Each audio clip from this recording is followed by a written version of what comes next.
and welcome to my video tutorials about programming in the C++ programming language. However, and for whatever reason you happen to find my videos, I surely hope that I can help you through everything and anything you'll need to know from A to Z about programming C++.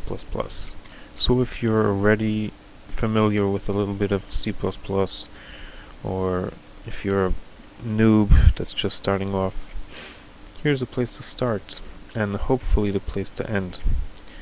I hope to start off with learning about basic C++ concepts, and then probably move on to more advanced stuff later on, like maybe 3D graphics and stuff like that. If you're a newbie, like I used to be, and you're asking many questions on public forums and public chat rooms about C++, because C++ is a very complicated language, you'll probably run into the RTFM answer, which means read the bleeping manual, which rings pretty true because it doesn't really make sense to try to understand much about C++ without reading at least one or two or three good books on C++. However, it is my intention to replace the need of reading books and instead just watch these videos, and hopefully I'll be able to carry you through everything you'll need to know in C++.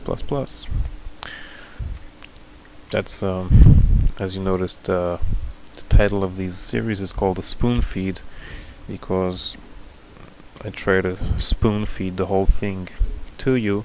And my nickname here on YouTube is Anti-RTFM, because I tend to go against this RTFM attitude of just brushing off a newbie and telling him to go read the books. I'll try to spoon feed everything to the viewer.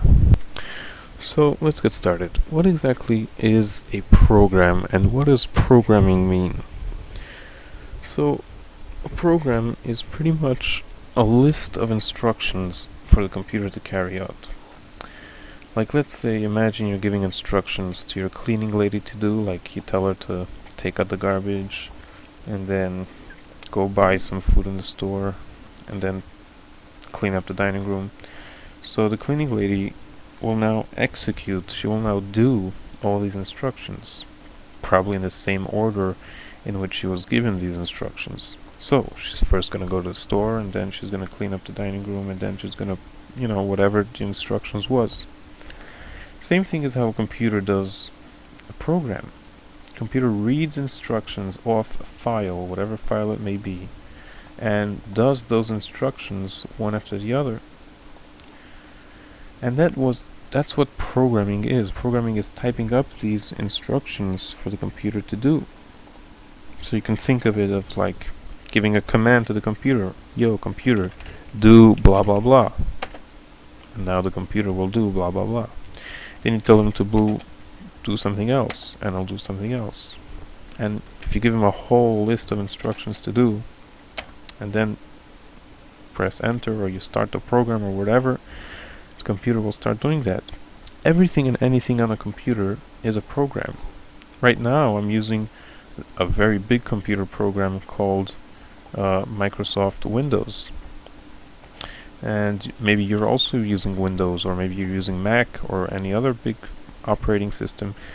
That is also one big program. Of course, computer game is a program. And when I'm clicking on this folder over here and it's opening up and showing me inside, that is a program.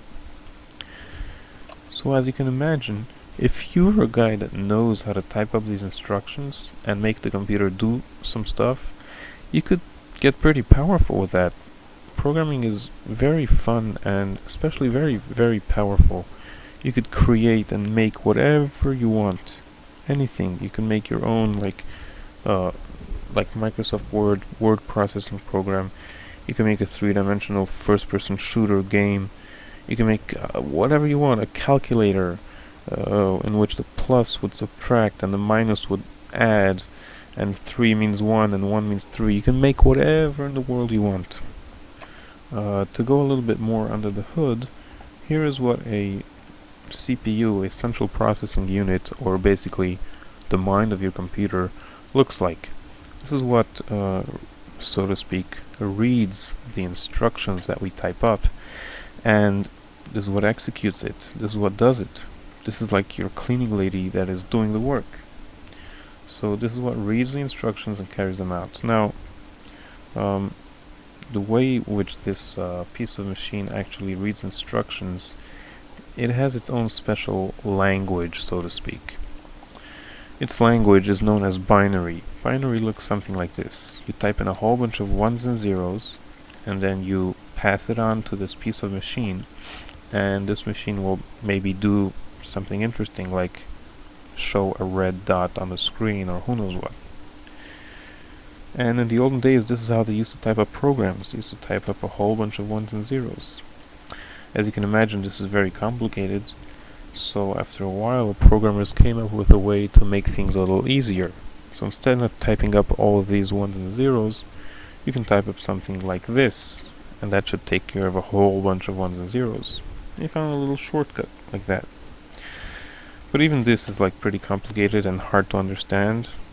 It'll be a while to figure out what exactly was going on over here. What are we trying to do? What does this piece of instruction mean? So after a while, things got a little more clear and a little more English. We have a language like assembly, which looks something like this. See, these are instructions to the computer, which are a little clearer and a little more understandable. Like over here, MOV sounds like the English word move. And this is exactly what this instruction means. It means to move this thing to there. And this means jump, which means don't do this part of the program, jump to another part of the program. So this is a little more clearer. Now, a little later in the years came this programming language called C++. And that's a lot more easier and a lot more English, so to speak. You have words like if, when, while, do, and stuff like that. And with this type of syntax, it's a lot more easier to understand what's going on. And if I open up the instruction files and I look what's going on over there, I could pretty much make out what's going on. What are we trying to do? So that's basically what the sequence of programming languages were.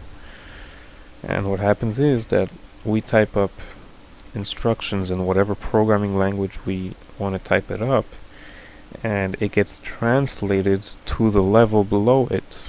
Like C++ is going to get translated into this type of stuff, and this type of stuff is going to get translated into this type of stuff, which the computer can now read and understand. We'll get back to all this interesting stuff in other videos.